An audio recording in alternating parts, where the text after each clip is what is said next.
Bon dia! Avui és dimecres, dia 27 de maig, i ara toca Ciències de la Naturalesa. Ahir, Hugo García ens va proposar un experiment. No sé si el vau fer, però espere que si el vau fer vos quedara superxulo. I a més, portareu molta cura fent-lo. Per què? Perquè avui parlarem de la seguretat. La seguretat a l'hora d'utilitzar màquines, però també de fer experiments.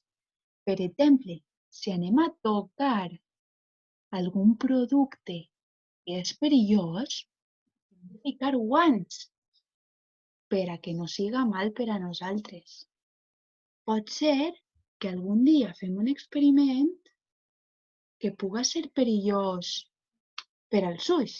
Per això, a vegades, els científics porten unes ulleres especials per a protegir-se, perquè és molt important protegir-nos i la seguretat quan utilitzem màquines.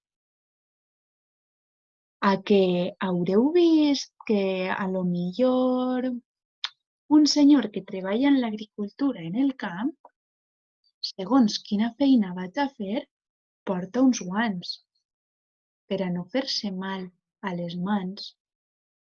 O si algú va a fer alguna feina en la que fa molt de soroll, molt de ruïdo, se posa uns cascos, perquè si no es podria quedar sord.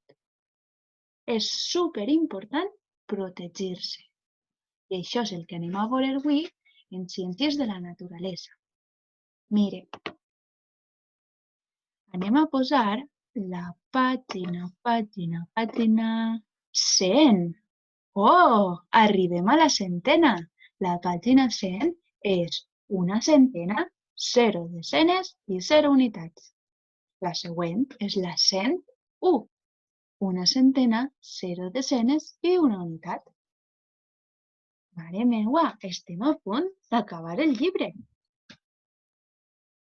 Mireu, la pàgina 100 es titula Amb molta seguretat.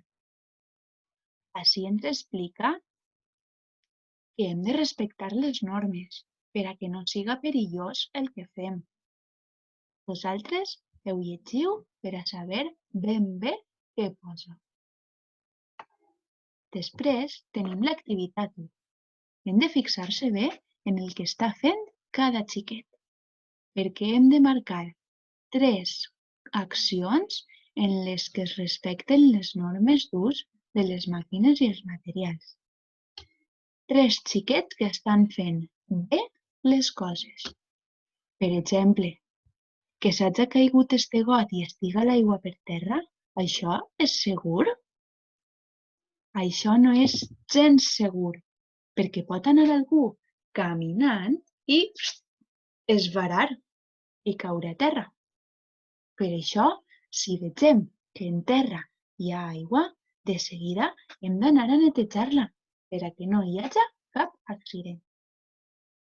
Aneu fixant-se en tots els dibuixets per a marcar 3 accions que estan ben fetes. Jo veig algunes que, mare meua, estan super mal fetes, però també hi ha algunes que estan bé i són les que heu de trobar. L'activitat 2 ens diu encercla els objectes que protegeixen quan s'utilitzen algunes màquines. Quines d'aquestes coses? Un casc, uns auriculars, un estoig i una pantalla ens protegeixen d'algunes màquines. Esta jo crec que la sabreu molt bé. Penseu en alguns treballs i quins d'estos elements ens poden ajudar a estar més segurs i no tindre cap accident. L'activitat 3 la podem fer parlant.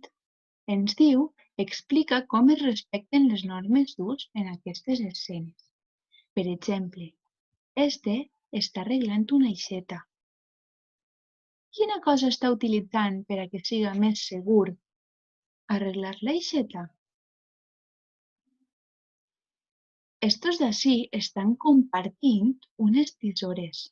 Mireu com li dona les tisores. Li les dona pel mànec, perquè si li les donara al revés, es podria punxar o tallar i seria perillós. I busqueu ací, en este senyor que està soldant, què utilitza per a protegir-se. Una vegada tingueu l'activitat 3 parlada i comentada, passarem a la 4. Ens diu per a què serveix el manual d'instruccions d'una màquina. Moltes vegades ens ve una màquina i té manual d'instruccions i no el llegim i no l'utilitzem per a res. Però si està ahí és perquè serveix per alguna cosa. Hem d'escriure V si és verdader o F si és fals. I, clar, comprovar la resposta en equip no podem fer-ho perquè estem a casa, però bé, escriurem verdader o fals. Un manual d'ús d'una màquina s'utilitza per a saber com és i com funciona. Si creus que és verdader, escrius ací la V. Si creus que és fals, escrius una F. Un manual d'ús d'una màquina s'utilitza per a saber com s'ha d'usar i evitar així danys a les persones i a la màquina? O s'utilitza per a saber a qui pertany, de qui és? Penseu i apunteu les lletres que toca. I ja estaria. Sempre, sempre, sempre hem de treballar amb seguretat per evitar accidents. Si és que si vas a fer alguna cosa perillosa, primer de tot, seguretat. Quan muntem en bici, es posem el casc. Doncs, quan anem a treballar o a fer un experiment, hem d'evitar riscos i també posar-se casc si és necessari, o guants, o ulleres, o el que necessitem per a que no hi hagi cap problema. Espero que ho hàgiu entès tot. Us deixe treballar i fins després.